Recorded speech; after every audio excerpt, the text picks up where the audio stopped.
ہم نے آج بڑی تفصیل کے ساتھ اس سارے صورتحال سے ان کو آگاہ بھی کیا۔ یہ اپوزیشن کی بڑی جماعت ہے اور بڑی جماعت کو اتنے بڑے ایک آئینی ترمیم کے مراحل سے لا تعلق نہیں رکھا جا سکتا۔ ہم نے ہمیشہ کوشش کی ہے اور آج تک جہاں بہت سی چیزیں اس ترمیم کو کسی حتمی شکل دینے میں رکاوٹ رہی ہے، ایک بات یہ بھی رہی ہے کہ یہ متفقہ ہونا چاہیے اور اس میں صرف جے یو آئی کو نہیں بلکہ پورے اپوزیشن کو آن بورڈ لیا جائے اور اس حوالے سے اس کو متفقہ ایک ترمیم تک ہم لے جائیں۔ میں نے ان کے رویے کو دیکھا، انتہائی مثبت رویہ رہا ہے اس ترمیم کے بارے میں، اور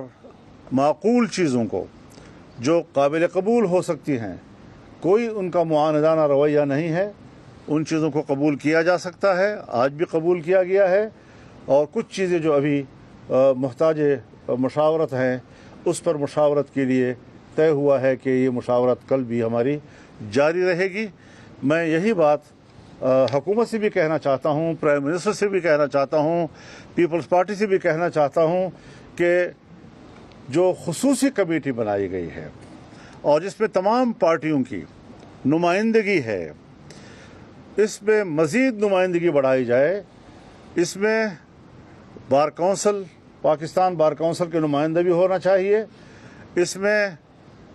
سپریم کورٹ بار ایسوسی ایشن کا نمائندہ بھی ہونا چاہیے،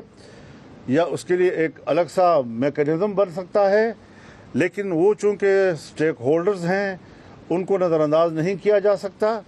کمیٹی میں تمام پارٹیوں کے جو ڈرافٹس ہیں ان پر کھلی ڈیبیٹ کی جائے تاکہ ہم ایک اتفاق رائے تک پہنچ سکیں۔ لیکن ایک بات جو ہم مسلسل مفاہمت کے جذبے سے کہتے چلے آ رہے ہیں، ہمیں کچھ ایسی رپورٹس مل رہی ہیں کہ جیسے ہماری مفاہمت کے رویے کو حکومت جو ہے وہ اس کو آسان نہیں لے رہی۔ اس میں ہمارے ساتھ ایک طرف مذاکرات چل رہے ہیں، دوسری طرف ہمارے پارلیمنٹ کے اراکین کو ہراساں کیا جا رہا ہے، کسی کو اغوا کیا جا رہا ہے۔ جمعیت علماء اسلام کے اراکین پارلیمنٹ ایک آدھ تو اس وقت اغوا ہو چکے ہیں، ان کے بچے میرے گھر میں بیٹھے ہوئے ہیں، اور ایک کو دھمکیاں دی گئیں، ایک کو رشوتیں پیش کی گئیں، بڑی بڑی رشوتیں پیش کی گئیں۔ لیکن اس قسم کے رویوں کے بعد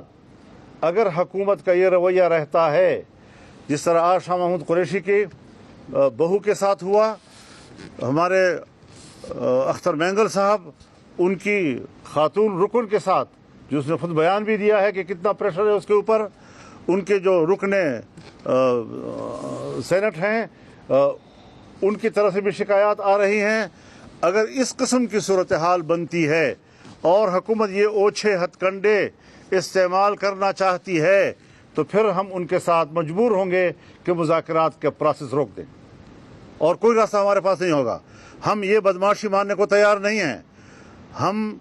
سے بات کرو احترام کے ساتھ جواب دیں گے، دلیل کے ساتھ بات کرو، دلیل کے ساتھ جواب دیں گے، پورے احترام کے ساتھ دیں گے، آپ کو مطمئن کریں گے، آپ ہمیں مطمئن کریں۔ یہ سیاست کا میدان ہے۔ لیکن جو حرکتیں آپ کر رہے ہیں، پاکستان کی تاریخ میں بھی ہم نے یہ قبول نہیں کی، آج بھی اس کو قبول نہیں کیا جا سکتا۔ اگر آپ کا رویہ بدمعاشی کا ہوگا تو پھر ہم بھی اپنا رویہ بدمعاشی کا جانتے ہیں۔